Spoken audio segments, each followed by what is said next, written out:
El segundo tema es cómo está la ley de amparo. Entiendo que hoy, el martes, se empieza ya a discutir, se aprobó el dictamen, como ustedes saben, se hicieron algunas reservas en el propio dictamen, hasta donde tengo entendido 15 artículos están reservados en dictamen, y hoy empezará la discusión. Yo creo que aquí hay que entender, me parece a mí que se puso el propio Congreso en sus funciones de órgano de reforma constitucional un plazo perentorio, 120 días. Yo creo que es poco para una ley de esta magnitud. Yo creo que eso fue en el ánimo de señalar la importancia de la ley, la necesidad de sacarla pronto, pero sí es un plazo breve, y pues yo esperaría que ahora en el mes de octubre este nuevo ordenamiento salga. Como ustedes saben, en la Corte hemos tomado algunas medidas para tratar de ajustar esta situación. Digamos, la regla básica es que se siga aplicando la ley de amparo en vigor, salvo en aquello que se pudiera oponer a la reforma constitucional. Entonces, sí es un momento de cierta incertidumbre. Yo creo que tampoco es una cuestión, me parece a mí, gravísima o catastrófica, que siguen aplicando los preceptos, y como momento de transición, pues yo creo que sí se permite este tipo de ajustes. Hemos también emitido un acuerdo tratando de darle sentido a la Declaración General de Inconstitucionalidad, eso sí lo hemos hecho, y con eso pues más o menos estamos tratando de paliar esta situación.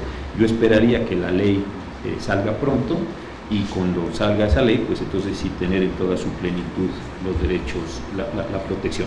Ahora, con independencia de la ley, sí creo que hay un tema que es central, y es que hoy en día, ya por disposición constitucional, en el juicio de amparo, no solo se deben proteger lo que le llamábamos tradicionalmente y en el lenguaje del siglo XIX garantías individuales, sino todos los derechos humanos que estén recogidos en cualquiera de los tratados que hemos celebrado. Yo creo que ya este solo cambio, pues sí nos está dando una dimensión mucho mayor de protección a los propios derechos. Pero sí, este periodo de transición, insisto, ojalá termine pronto para que ya pueda adquirir toda su complejidad el propio procedimiento.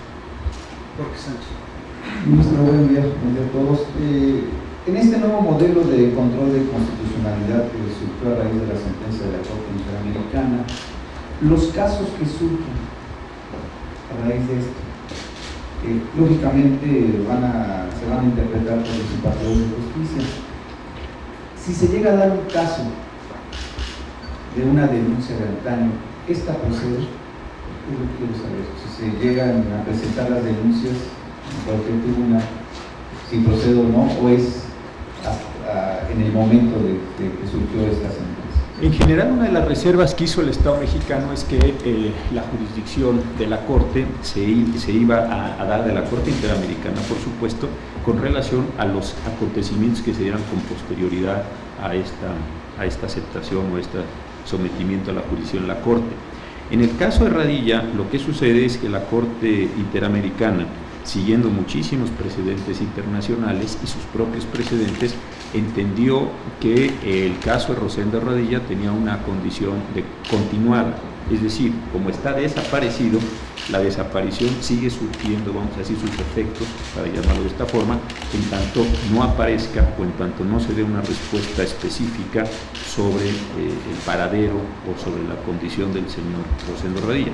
Entonces, a partir de esta doctrina de la Corte Interamericana, se dijo, si bien es cierto que estos acontecimientos se dieron a comienzos de los años 70, se sigue realizando esta conducta y como consecuencia nosotros vamos a observar.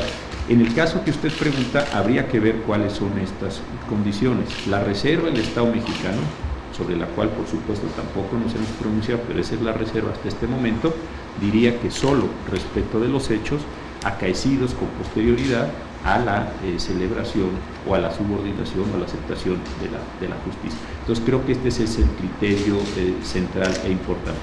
Por otro lado, en lo que se refiere al orden jurídico nacional, sí creo yo que los hechos que se hubieran dado antes de la entrada en vigor, que ahora se presenten en juicio, son significados por las normas nuevas. Creo que esto es muy importante.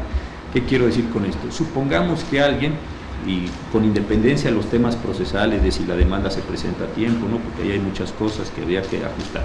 Pero como respuesta general y sin detallar los elementos procesales, imaginemos que se dio una determinada violación o unos hechos que pudieran ser violatorios hace un año. No había la reforma constitucional. Si hoy se planteara, creo que se puede plantear a la luz, no solo de lo que decía la Constitución en ese momento, sino a la luz de lo que dicen los tratados, porque se traen los hechos con una significación constitucional nueva, y es así como se plantea, y así es como me parece en principio que debería resolverse, porque en ese sentido la Constitución no hace ninguna restricción sobre temporalidades o entradas en vigor, y entonces uno entendería que es la generalidad de los casos la que debe primar, ¿no? Como una posibilidad. Pero no retroactividad de un asunto de litigios. Es que ahí hay un problema muy serio. En general los litigios se resuelven con el derecho que está vigente al momento de resolverse. Ese es un punto importante. Si se dieron los hechos, se inició un amparo y hoy lo tengo que resolver, pues hoy lo tengo que resolver en general con el derecho constitucional, en este sentido con los derechos fundamentales que están en vigor en el momento de la resolución. Esto tenemos precedentes que lo están determinando en este mismo sentido, inclusive en acciones o en controversias, etcétera. En amparo, por supuesto, lo hemos estado sosteniendo de esa misma manera. Por ejemplo, imaginemos el caso de un control difuso, que hay un litigio que inició hace 2 años, por las razones que ustedes quieran, tuvo apelación o no, las vicisitudes que ustedes quieran, y hoy tuviera que resolverlo un juez de primera instancia o la sala. Imaginemos esta condición.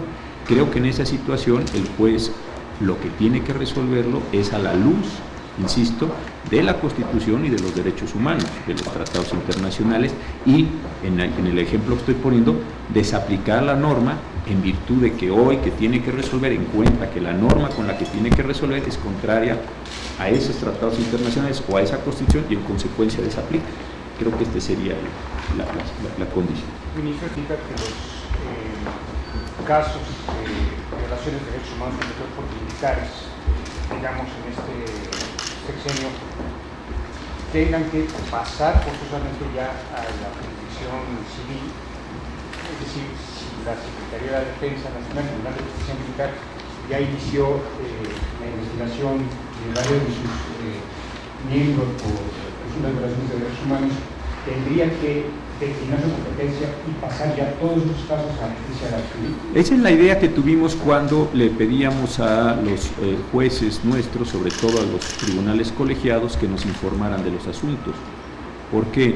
Porque a menos de que se determinara un conflicto competencial, a nosotros nos resultaría muy difícil ordenarle a un órgano que cese en su jurisdicción. Pero si ese asunto se movió hacia el amparo directo, va a primera instancia con un juez militar, luego va a su sala en apelación, luego viene el amparo directo. Cuando esté conociendo del amparo directo, esa es la idea que se tuvo y se tomó la decisión en la sesión donde se discutió esta sentencia, para que el juez allí o el colegiado nos informe, la Corte atraiga el asunto y entonces determine esta situación de la competencia que está claramente identificada en la sentencia mexicana Radilla, ¿no?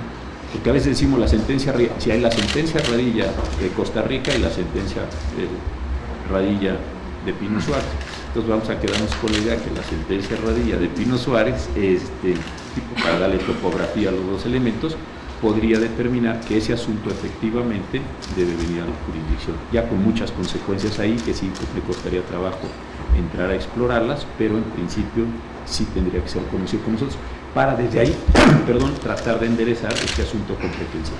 Tenemos a Daniel, Eduardo Murillo, Pedro Mondragón, Víctor Fuentes y Luz Sánchez.